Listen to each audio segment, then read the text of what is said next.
Parole du Seigneur du dimanche de la Sainte Trinité, le 31 mai 2026. Évangile de Jésus-Christ selon Saint Jean. Jean chapitre 3, versets 16 à 18. Dieu a tellement aimé le monde qu'il a donné son Fils unique, afin que quiconque croit en lui ne se perde pas, mais obtienne la vie éternelle. Car Dieu a envoyé son Fils dans le monde, non pas pour juger le monde, mais pour que par lui, le monde soit sauvé. Celui qui croit en lui échappe au jugement. Celui qui ne croit pas est déjà jugé, du fait qu'il n'a pas cru au nom du Fils unique de Dieu. Acclamons la parole de Dieu. Nous célébrons la fête de la très sainte Trinité. La Trinité est une des plus grandes fêtes que nous célébrons à la fin du temps pascal. Elle nous rappelle une vérité essentielle dans notre foi. Dieu est un seul Dieu, mais trois personnes distinctes, trois personnes différentes. Un Dieu, trois personnes, c'est ce que nous professons dans le credo.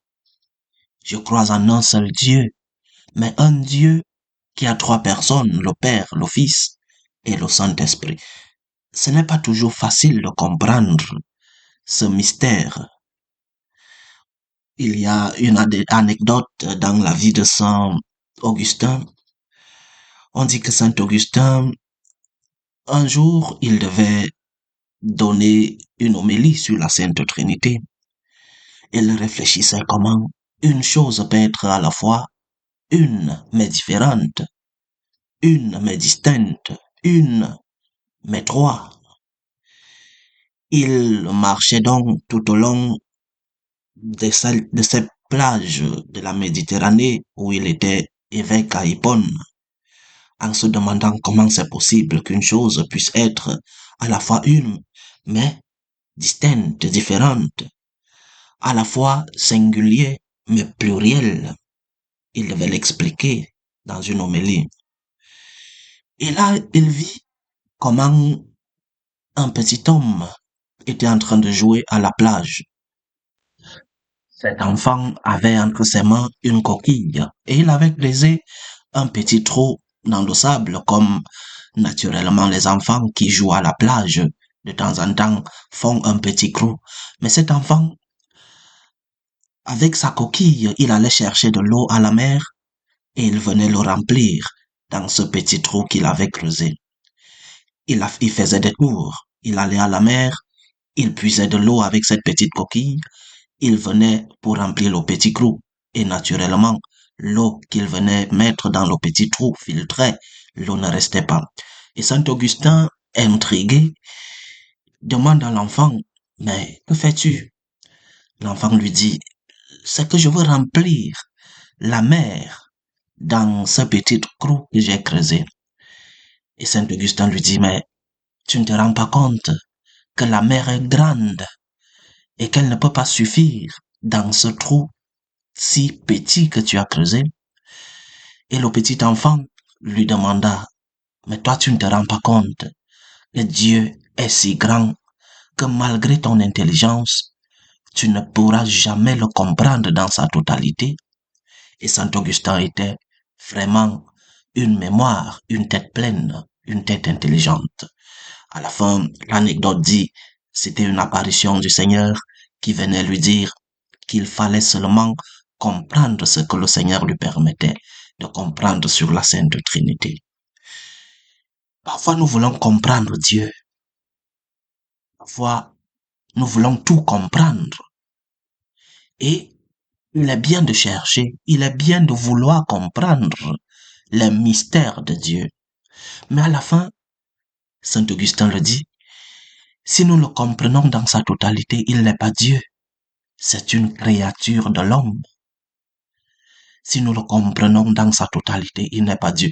Il y a beaucoup de définitions de la théologie, mais Une des plus belles de ces définitions, c'est que la théologie, c'est ce que Dieu permet que l'homme puisse savoir de lui.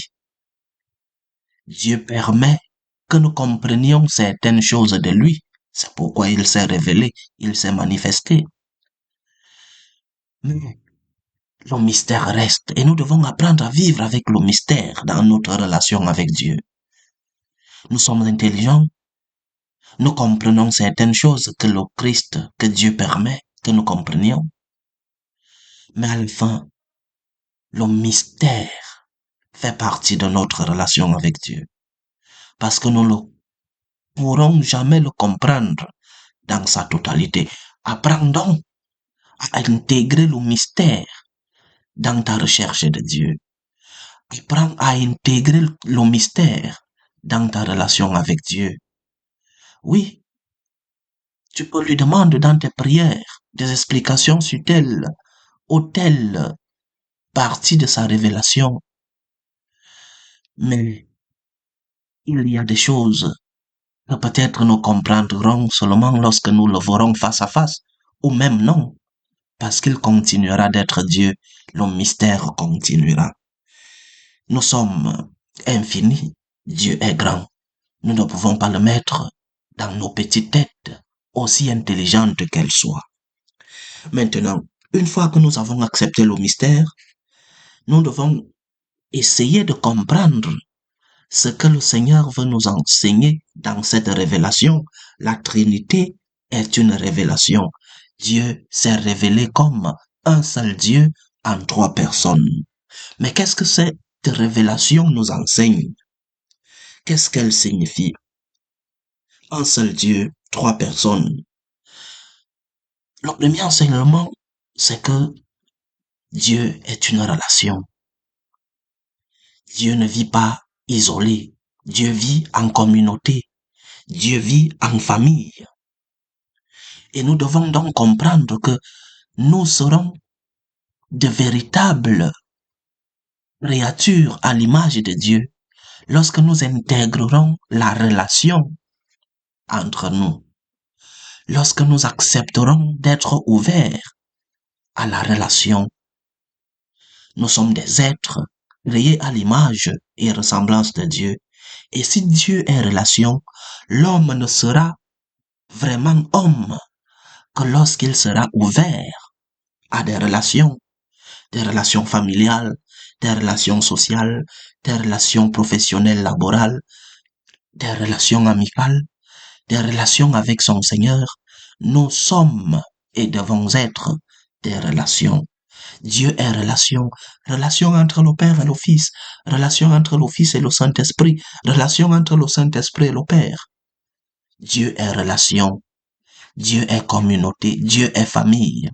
Et nous devons vivre en relation, en communauté, en famille. Mais, deuxième enseignement, cette communauté, cette relation a deux grandes caractéristiques. Première caractéristique, l'unité, un seul Dieu, unité. Travaille pour l'unité. Travaille pour que règne l'unité autour de toi. Le Christ lui-même disait, lorsque deux ou trois seront unis ou réunis en mon nom, je serai au milieu d'eux.